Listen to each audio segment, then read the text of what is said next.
नमस्कार डॉक्टर साहब। नमस्कार जी। आज आप हमें आइटस हर्निया के बारे में बताइए, ये क्या होता है और हम इसके लिए कौन कौन से टेस्ट करवाते हैं।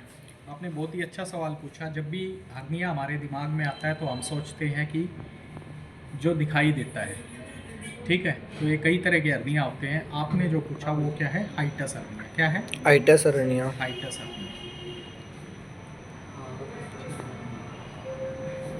ये देखिए, ये हमारी बॉडी है, इसको हम डिवाइड करें तो कई तरह के हर्निया होते हैं। जैसे किसी का ऑपरेशन हुआ है तो ऑपरेशन वाली जगह लूज़ हो गई है, तो शरीर में क्या है, कुछ हिस्सा बाहर आ रहा है, तो उसको हम क्या बोलते हैं? हर्निया। उसको हम बोलते हैं इंसीजनल हर्निया। क्या बोलते हैं? Incisional hernia. हर्निया। इसके अलावा एक हर्निया होता है जो पुरुषों में पाया जाता है, जिसमें नले की तरफ कोई ये बड़ा हो जाता है, आंतड़ियाँ चली जाती है, जिसको हम क्या बोलते हैं? Inguinal hernia. क्या बोलते हैं? Inguinal hernia. Inguinal hernia. ये इंग्वाइनल हर्निया कई बार जन्मजात भी होता है। छोटे बच्चों में आपने देखा हो कि बच्चा जस्ट पैदा हुआ है, उसकी उम्र 2 महीने है, 3 महीने, 4 महीने, उसमें वो है, तो उसको हम क्या बोलते हैं? कंजेनाइटल। क्या बोलते हैं? Congenital hernia. ठीक है। Congenital hernia.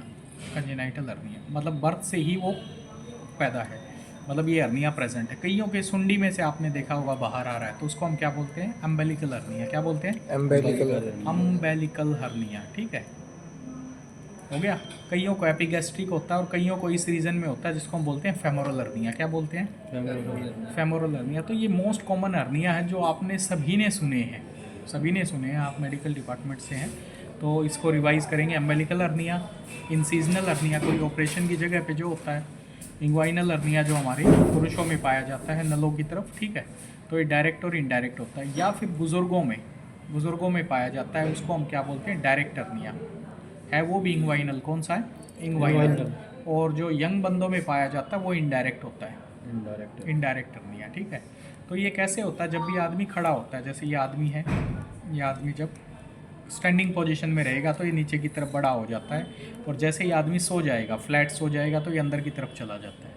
ठीक है। कई बार ये खांसने पे आपको पता चलता है, खांसी करेंगे तो ये बाहर आता है, क्योंकि पेट का प्रेशर बढ़ता है और चीज़ें बाहर आती हैं। अब आपके सवाल पे मैं आता हूँ, जिसको हम बोलते हैं हाइटस हर्निया। क्या बोलते हैं? Hiatus hernia. तो ये एक तरह का हर्निया होता है जो हमें बाहरी दिखाई नहीं देता। यूजुअली हमें सभी हर्निया बाहर दिखाई देते हैं। अब मैं आपको बताऊंगा। तो ये हमारा खाने का क्या है? फूड पाइप है। क्या है?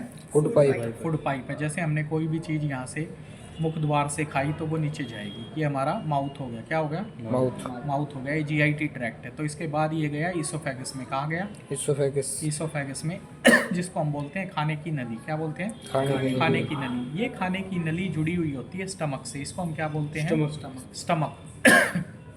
देसी भाषा में स्टमक बोल देते हैं, और इसको हम टेक्निकल मेडिकल लैंग्वेज में बोलते हैं गैस्ट्रा। क्या बोलते हैं? गैस्ट्रा। गैस्ट्रा। इसीलिए इसको हम जंक्शन को, ये जो होता है, ये जंक्शन है जो यहाँ जुड़ती हैं दोनों चीज़ें, तो ये क्या हो गया? ईसोफेगस। क्या हो गया? इसोफेगस। अब ये जंक्शन क्या हो गया? इसोफेगस। ये जंक्शन का क्या नाम हुआ? जैसे रोहतक और भिवानी का रोड इकट्ठा मिलता है तो उसको हम क्या बोलेंगे? रोहतक भिवानी रोड मोड़। ठीक है। तो अब इसको क्या बोलेंगे? ईसोफेगो गैस्ट्रिक जंक्शन। क्या बोलेंगे? Oesophagus gastric junction. Very good, very good. क्योंकि दोनों चीज़ें मिल रही हैं, ईसोफेगस और ये हमारा गैस्ट्रिक, ये दोनों चीज़ें मिल रही हैं। तो यहाँ पे भगवान ने एक वॉल दे रखी है। क्या दे रखी है? वॉल दे रखी है। ये वॉल इसलिए होती है ताकि जो भी कंटेंट इसके अंदर जाए, कुछ भी चीज़ हमने खाई वो स्टमक के अंदर जाए, यहाँ से फिर बैक फ्लो ना हो। क्या हो? Back flow. बैक फ्लो ताकि ना हो। वापस वेरी ना हो। Good, very good. आपने बहुत अच्छे से समझा, ये ताकि वापस ना जाए।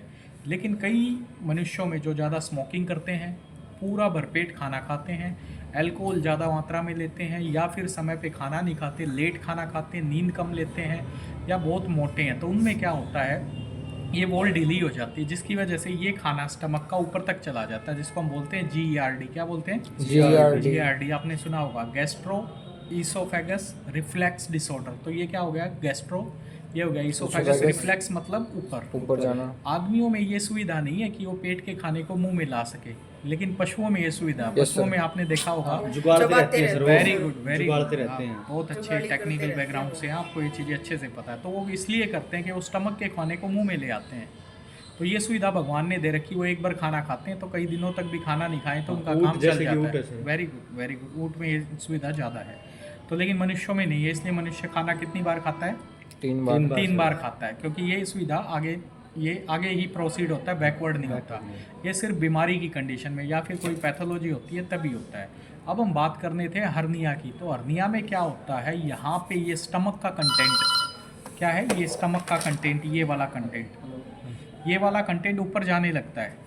ये वाला कंटेंट क्या है, ऊपर जाने लगता है स्टमक का। किसका? स्टमक का। और यहाँ पे रोल करने लगता है। तो ये हमारा दो टाइप का होता है आइटस हर्निया। एक तो होता है स्लाइडिंग, क्या होता है? स्लाइडिंग। और एक होता है रोलिंग, क्या होता है? रोलिंग। ये दो टाइप के हर्निया होते हैं, स्लाइडिंग हर्निया और रोलिंग हर्निया। ये आइटस हर्निया। तो आइटस हर्निया का मतलब जैसे देखो, अब मैं आपको बताऊं तो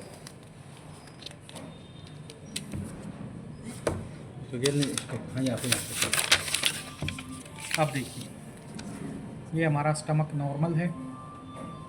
ये एक मिनट, ये नॉर्मल है। रख दे थोड़ी देर। अब देखिए,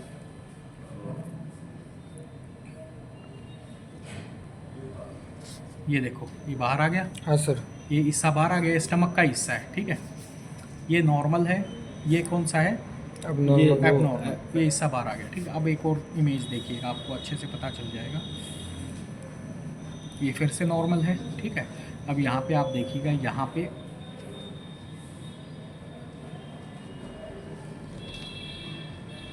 स्टमक का दोनों तरफ हिस्सा है। यहाँ पे एक हिस्सा आया स्लाइड करके, यस सर। और यहाँ पे पूरा हिस्सा आ गया। तो इसको हम क्या बोलेंगे? आइटस हर्निया। आइटस हर्निया। क्या बोलेंगे? आइटस हर्निया। तो आइटस हर्निया में जब भी आप देखोगे तो ये हिस्सा आपको, अब इसका पता कैसे चलेगा? अब इसका पता अल्ट्रासाउंड में तो चलेगा नहीं। इंडोस्कोपी वगैरह हमसे वेरी गुड, आप काफ़ी जानकार हैं, ठीक है। तो अल्ट्रासाउंड में इसका नहीं पता चलेगा, बाहर से देखने से नहीं पता चलेगा, किसी क्लिनिकल एग्जामिनेशन से नहीं पता चलेगा कि भैया हम किसी हाथ लगा के खांसी करके देखें। तो ये दूरबीन की जांच है। यहाँ पे एंडोस्कोप अंदर जाएगा, एंडोस्कोप इसको जांच करेगा। सीटी स्कैन में नहीं पता नहीं, चलेगा? सीटी स्कैन में इंडोस्कोपी से दूरबीन द्वारा जांच की नहीं, जाएगी। सीटी स्कैन में भी नहीं आएगा ये, ठीक है। तो इसके लिए जो डायग्नोस्टिक गोल्ड स्टैंडर्ड टेस्ट है वो क्या है? इंडोस्कोपी। इंडोस्कोपी, ठीक है।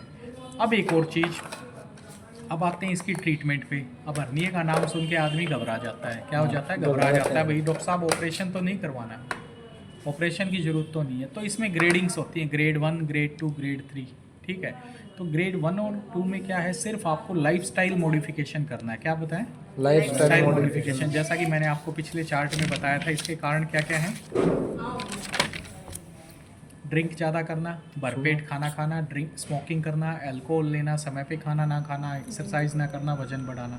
तो इन सारी चीज़ों को आप कम कर लीजिए, वज़न कम करिए, भरपेट खाना ना खाइए, थोड़ा थोड़ा करके बार बार लीजिए, ठीक है। स्मोकिंग, अल्कोहल बंद कर दीजिए, स्मोकिंग और अल्कोहल बंद कर दीजिए।